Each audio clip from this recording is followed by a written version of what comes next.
నమస్కారం పెట్టుకో.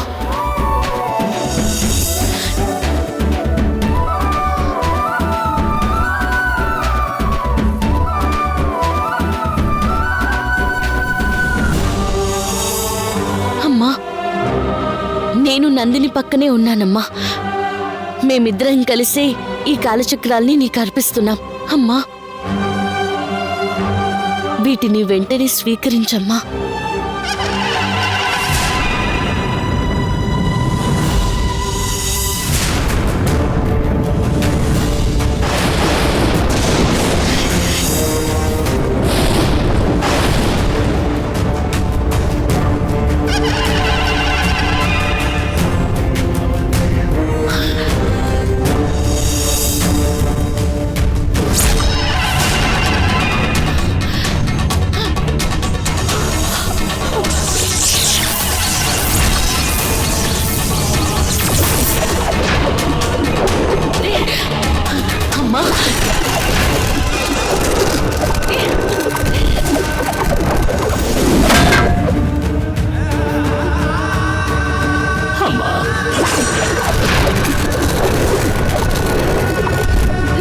తల్లి,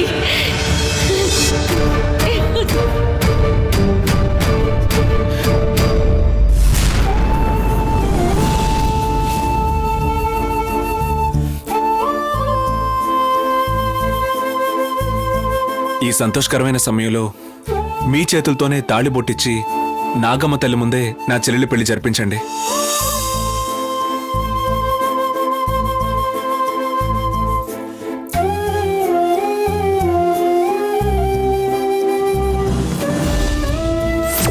మీరిప్పటిదాకా జరిగిందాన్ని బట్టి మాట్లాడుతున్నారు, కానీ గరుత్మంతుడు ఆవు పాము వీటిని చూసిన వెంటనే పూజించాలని పెద్దవాళ్ళు చెప్పారు. మూర్తి, ముందుకురా బాబు. ఇలా నిలబడు. దండలు వాళ్ళకి ఇదిగో ఇస్తున్నానక్క.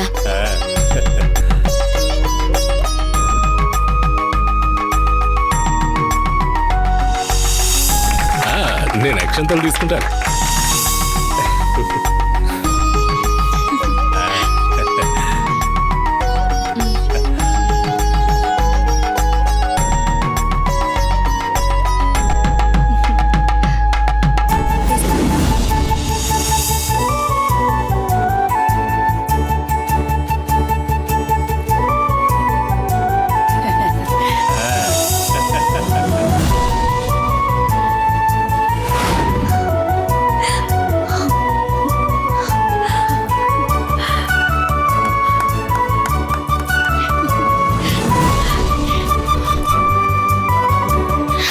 ఆగండి.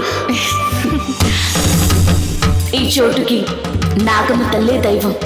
నాగమ్మ తల్లికి నమస్కరించుకోండి, మీరు చల్లగా ఉంటారు.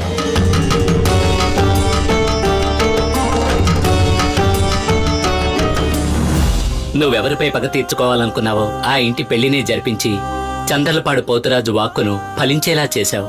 చాలా సంతోషం అమ్మా. చందర్లపాటి పోతరాజు వాకు ఫలించింది, కానీ మా అమ్మకి నేనిచ్చిన మాట ఫలించకుండా పోయింది. ఈ స్థలంలో మా అమ్మకి నేనిచ్చిన వాగ్దానం ఇంకా నా కళ్ళ ముందరే ఉంది. పాపం చేసిన వాళ్ళ మీద పగ తీర్చుకొని ఇక్కడి నుంచి తీసుకెళ్లిన ఆ కాల చక్రాల్ని మళ్ళీ తీసుకొచ్చి ఇక్కడే పెడతానని ఈ అమ్మకి ప్రమాణం చేయి.